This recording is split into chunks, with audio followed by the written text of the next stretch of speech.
Welcome back बच्चों। स्वागत है आपका हमारे यूट्यूब चैनल पे।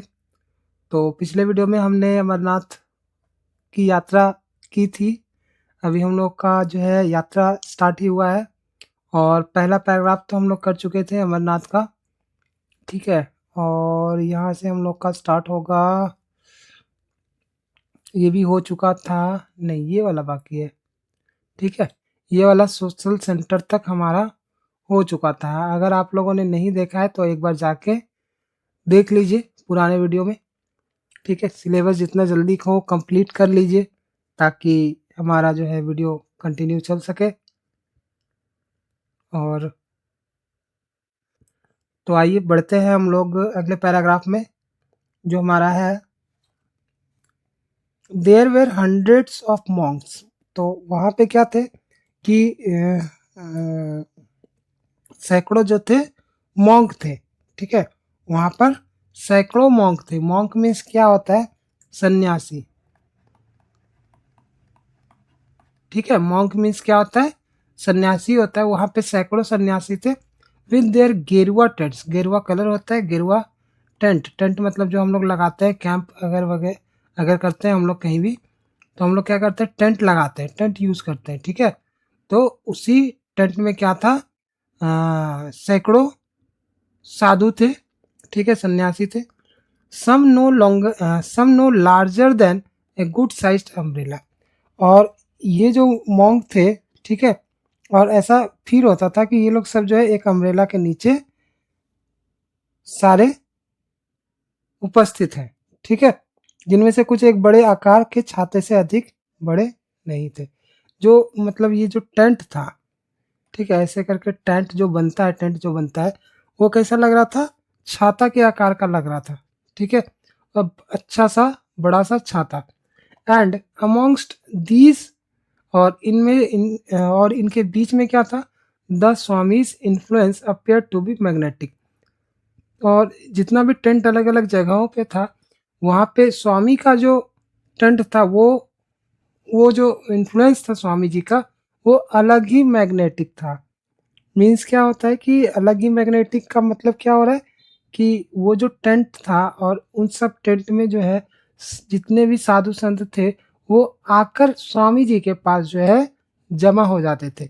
क्यों जमा हो जाते थे? क्योंकि उनका जो मैग्नेटिक इन्फ्लुएंस था, मतलब प्रभाव था, इन्फ्लुएंस मीन्स प्रभाव था, वो चुंबकीय था।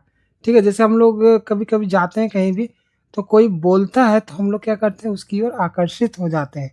ठीक है, तो उसी तरह स्वामी जी का भी प्रभाव वहाँ पे देखने को मिला हमें। ठीक है, उसके बाद क्या है? The more learn of them swarmed about him at every halted place.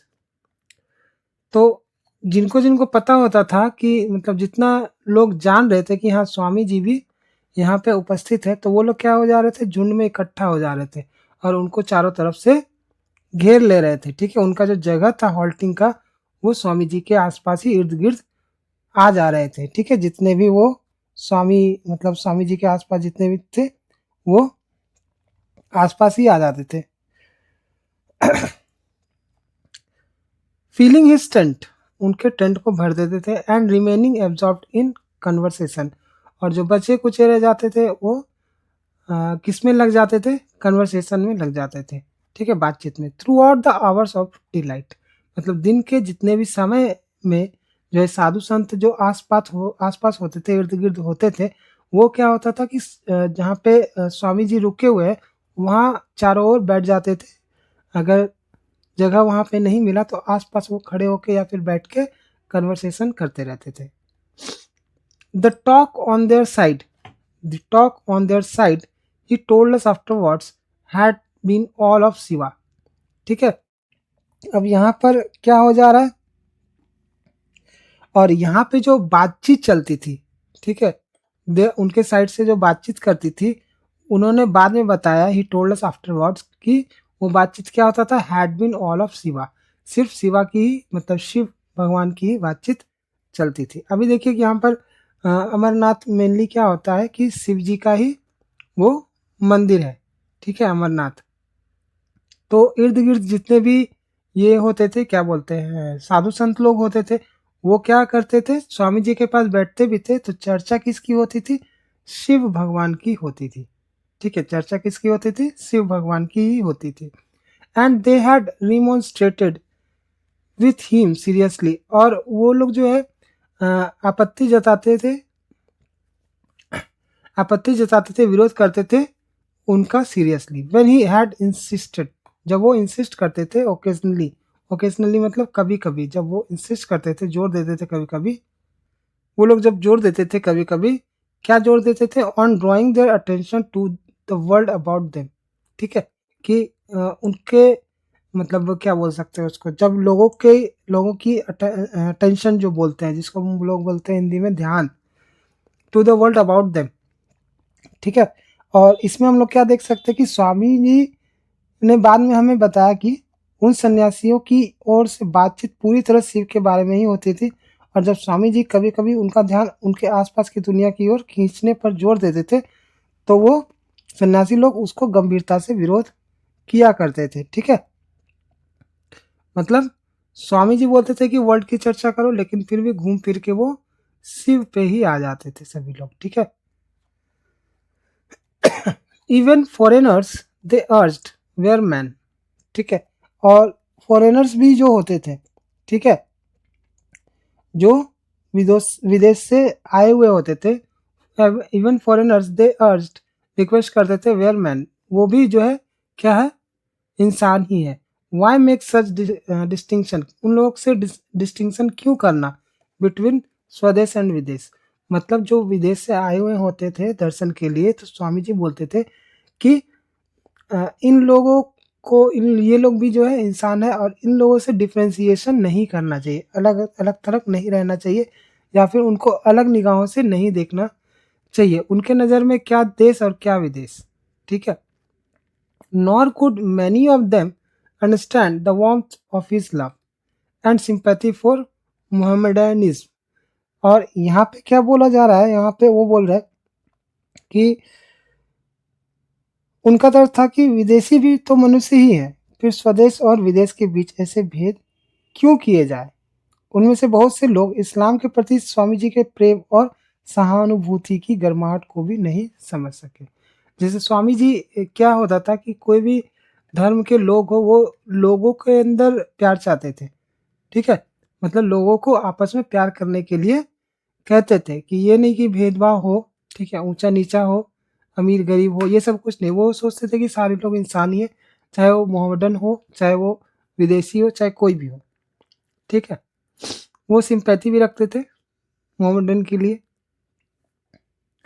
उसके बाद देखिए, the same other world lines, मतलब the same other world lines मतलब पारलौकिक, जिसको हम लोग बोलते हैं सांसारिक मोह माया से अलग, that made स्वदेश and विदेश indistinguishable also prevented these simple souls from formally conceiving of a unity in which Hindu and Mohammedan were but rival elements। अब यहाँ पे क्या बोला जा रहा है कि ये तो हम लोग जान ही गए कि स्वदेश और विदेश में वो भेदभाव नहीं किया करते थे।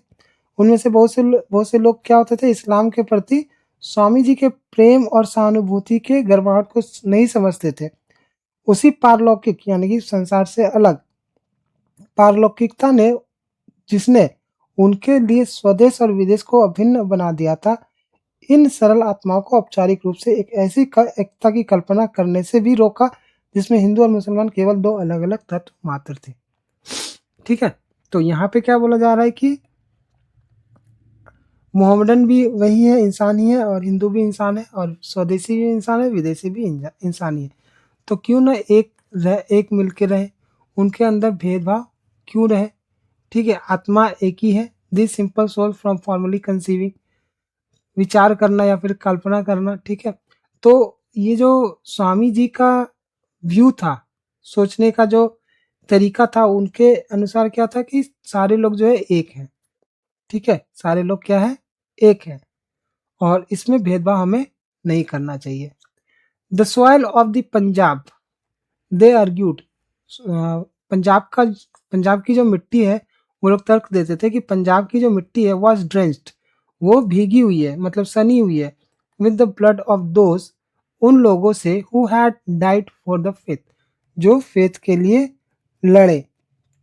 ठीक है, तो इसमें क्या बोला जा रहा है?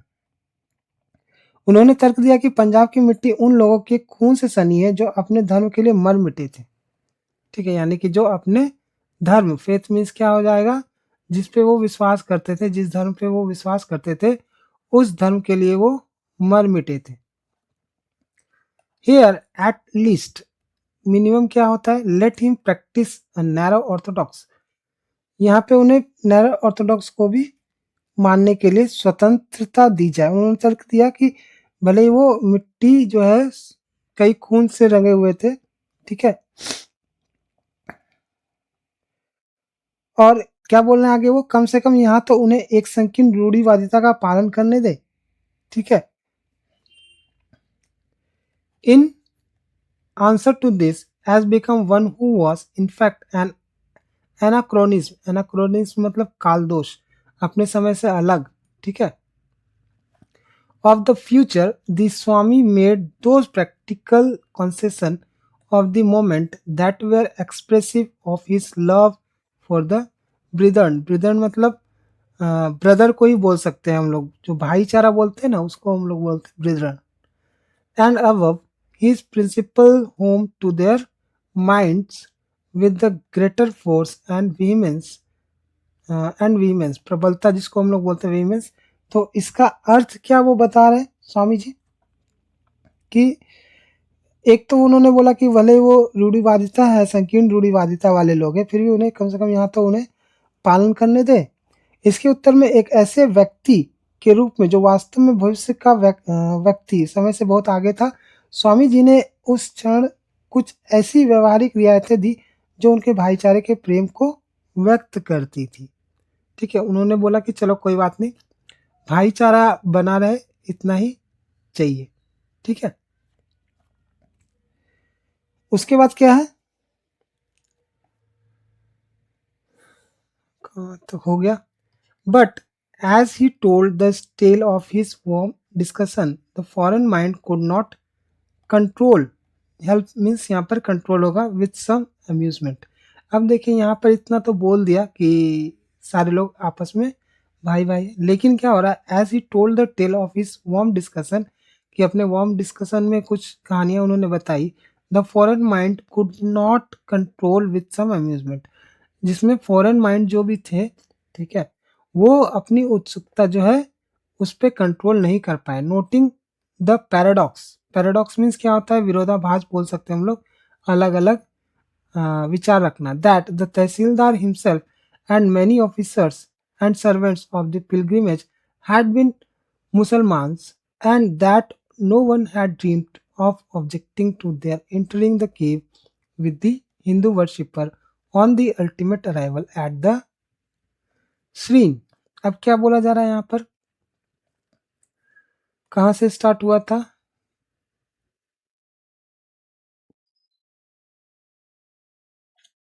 यहाँ से देखते हैं। But as he told the tale of Swami, tale of his warm discussion, the foreign mind could not control with some amusement, इसमें उनको आश्चर्य लगा फॉरेन माइंड को, और वो लोग नोट किए पैराडॉक्स को, यानी कि विरोधाभास को, कि तहसीलदार हिमसेल्फ, जो तहसीलदार था वो खुद ही, और मैनी ऑफिसर्स, और अदर ऑफिसर्स भी जो थे, and servant of the pilgrimage, उस तीर्थ यात्रा में, हैड बीन मुसलमान, वो क्या थे, मुसलमान थे, and that no one had dreamed of objecting, और किसी ने सोचा नहीं होगा कि सपने में भी कि ऑब्जेक्शन कुछ होगा। ऑब्जेक्टिंग मीन्स विरोध करना, to their entering the cave, कि उनको केव में इंटर नहीं किया करने दिया जाए, यानी कि मुसलमान भी जो थे, उन कोई भी मुसलमान को ऐसा मतलब महसूस नहीं हुआ कि कोई भी उसको घुसने न दे, या फिर हिंदू में या फिर मुस्लिम में, कोई उन्हें रोक नहीं रहा था।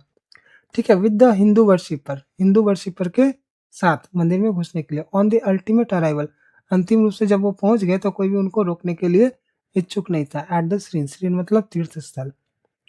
दी तहसीलदार केम आफ्टरवर्ड्स, तहसीलदार उसके बाद आए, Indeed, with A group of friends, अपने ग्रुप ऑफ फ्रेंड्स के साथ, बेगिंग फॉर्मल एक्सेप्टेंस, ये एक्सेप्टेंस की विनती करने के लिए, बाय द स्वामी, स्वामी के सामने, एज डिसिपल, कि हमें भी जो है अपना अनुयायी बना लो, अनुयायी मतलब डिसिपल बना लो। एंड दिस, और इससे no one seem to find anything incongruous, incongruous मतलब इनकॉन्ग्रुस, ये इनकॉन्ग्रुअस बोल सकते हैं इसको, बेमेल, असंगत और सरप्राइजिंग। अब यहाँ पे क्या हो रहा है कि स्वामी जी ने उस क्षण कुछ ऐसी व्यवहारिक रियायतें दी जो उनके भाईचारे के प्रेम को व्यक्त करती थी और सिद्धांतों को उनके दिमाग में अधिक प्रबल और प्रबलता के साथ बिठा दिया था। लेकिन क्या हुआ, जब उन्होंने अपनी इस गर्मा-गर्म बहसों की कहानी सुनाई तो एक विदेशी मस्तिष्क, यानी कि विदेशी व्यक्ति जो है, कुछ मनोरंजन के साथ इस विरोधाभास पर ध्यान दिए बिना नहीं रह सका कि अरे ये क्या हो रहा है? मुस्लिम भी जा रहे हैं मंदिर में, उनके दिमाग में ये आ रहा था कि, और वो अपना कंट्रोल नहीं कर पाए कुछ विदेशी, और उन्होंने क्या महसूस किया कि तहसीलदार स्वयं और उस तीर्थ यात्रा के कई अधिकारी और सेवक भी मुसलमान थे। लेकिन क्या हुआ, अंत में पवित्र गुफा यानी कि जो तीर्थ स्थल था, वहां पे पहुंचने पर किसी ने भी हिंदू उपासकों के साथ उनके प्रवेश करने पर आपत्ति जताने की बात अपने सपने में भी नहीं सोची। ठीक है। वास्तव में तहसीलदार बाद में दोस्तों के एक समूह के साथ आया और उसने स्वामी जी से कुछ कुछ जो है, क्या हुआ कि अपने दोस्तों के साथ उस समूह में आ गया और उसने स्वामी जी से औपचारिक रूप से शिष्य के रूप में स्वीकार किए जाने की प्रार्थना की।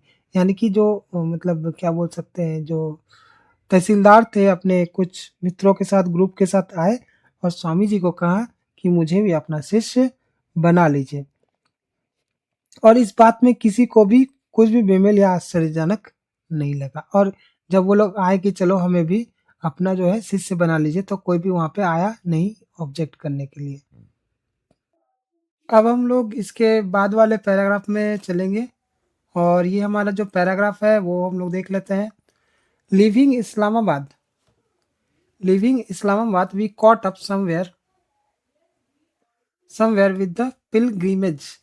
यहाँ पर क्या बोला जा रहा है कि हम लोग जब इस्लामाबाद छोड़े, ठीक है, हम लोग जब इस्लामाबाद से निकले तो क्या हुआ, हम एक जगह पहुंचे जहाँ पे क्या था कि अदर पिलग्रिमेज भी थे एंड कैंप्ड विथ इट, और उन लोगों के साथ हमने भी जो है कैंप लगाया। मतलब क्या हुआ कि जहाँ पे दूसरे तीर्थयात्री रुके हुए थे, वहाँ पर हमने भी जो है ये अपना कैंप लगा लिया। ठीक है। फॉर दैट नाइट, उस नाइट को क्या हुआ, एट पवन, वो जगह कौन सी थी, पवन, एक ये जो है famous for its Holi springs. मतलब जब हम लोग ये इसको ऊपर करते हैं, लिविंग इस्लामाबाद, इस्लामाबाद से जब हम लोग निकले, we caught up somewhere with the pilgrimage, हम लोग पिलग्रिमेज जो अन्य क्या बोलते हैं, तीर्थ यात्रियों का जत्था था, उसके साथ हम लोग मिले। ठीक है। और उस रात के लिए वहाँ पे क्या था कि पवन नाम का एक जो था जगह, ठीक है, उस जगह पे हम लोग रुके। और वो पवन जो जगह है वो फेमस किस लिए था, अपने होली स्प्रिंग्स के लिए वो फेमस था। ठीक है। I can remember yet the brilliance, यानी कि चमक, आभा बोल सकते हैं हम लोग। आई कैन रिमेंबर, मुझे याद है, yet the brilliance of the lights reflected in the clear black water of the tank. Tank means यहाँ पर वो पानी वाला टंकी नहीं, यहाँ पर कुंड वाला होगा। ठीक है।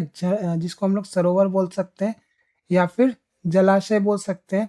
That evening and throngs of pilgrims proceeding in little groups from shrine to shrine. अब यहाँ पे क्या हो रहा है कि इस्लामाबाद से प्रस्थान कर हम रास्ते में कहीं तीर्थ यात्रियों के जत्थे से मिले, और रात के लिए जो है एक स्थान है जो पवन के नाम से जाना जाता है, जो अपने प्रसिद्ध झरने के लिए भी जो एक प्रसिद्ध झरने के लिए भी जो है जाना जाता है, वहाँ रुके। मुझे आज भी उन रोशनियों की चमक याद है जो उस शाम कुंड के साफ काले पानी में प्रतिबिंबित हो रहा था। ठीक है। रिफ्लेक्ट मतलब प्रतिबिंब बनना। तो मुझे अभी भी याद है वो ब्रिलियंस मतलब चमक उस लाइट की, जो क्लियर ब्लैक वाटर में, यानी कि काले वाटर में जो था, उस टैंक के, उस कुंड के काले वाटर में जो था, काले पानी में जो है जो था प्रतिबिंबित हो रहा था। उस शाम को एंड